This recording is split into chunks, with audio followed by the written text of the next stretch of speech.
महाराष्ट्र क्रांती news, आवाज सर्वसामान्यांचा. कडवट एकल महिलांना सन्मान व स्वावलंबन मिळावे यासाठी समाजाने दृष्टिकोन बदलावा. जयश्री पवार.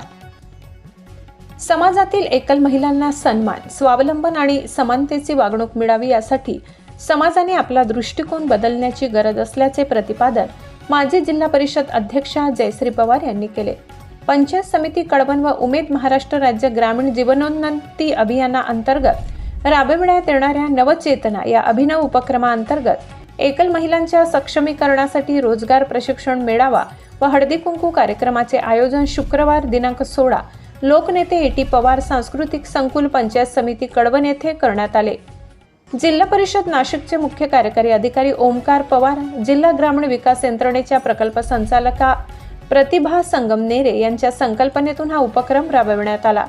समाजातील विधवा, घटस्फोटित, परित्यक्त्या तसेच एकल महिलांना सन्मान, स्वावलंबन व सामाजिक न्याय मिळवून देणे हा या कार्यक्रमाचा मुख्य उद्देश होता. यावेळी जयश्री पवार यांनी महिलांना विधवा असा उल्लेख न करता एकल महिला म्हणून संबोधावे, तसेच धार्मिक व सामाजिक कार्यात त्यांना मान सन्मान द्यावा असे आवाहन केले. स्वयंरोजगाराच्या माध्यमातून महिलांचे उत्पन्न वाढवून प्रत्येक महिला लखपती दीदी व्हावी यासाठी विविध व्यवसाय संधी उपलब्ध करून देण्याचे मार्गदर्शन त्यांनी केले.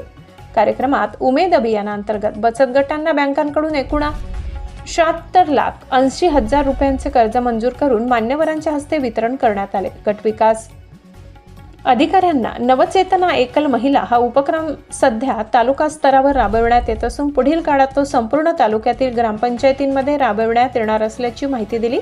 मेळाव्यात उद्योग विभागाचे समन्वयक रविराज भालेराव यांनी एकल महिलांसाठी रोजगार संधी निर्माण करण्याबाबत मार्गदर्शन केले.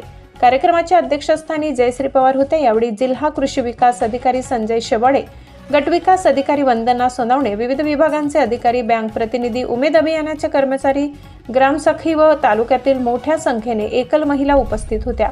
कार्यक्रमाचे सूत्रसंचालन सोनाली बच्छाव यांनी केले. महाराष्ट्र क्रांती न्यूज साठी मुख्य संपादक प्रकाश बागुल, कडवण. महिला सक्षमीकरण या कार्यक्रमासाठी स्पिठावर उपस्थित असलेले नाशिक जिल्हा परिषदेचे आणि आपल्या तालुक्याचे पालक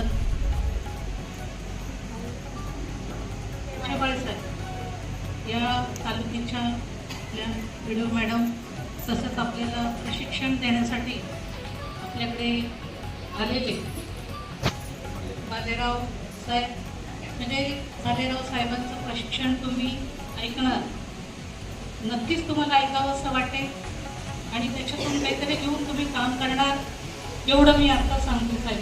त्या हिशोबाने तुम्ही आता पुढचं प्रशिक्षण करायचं आहे.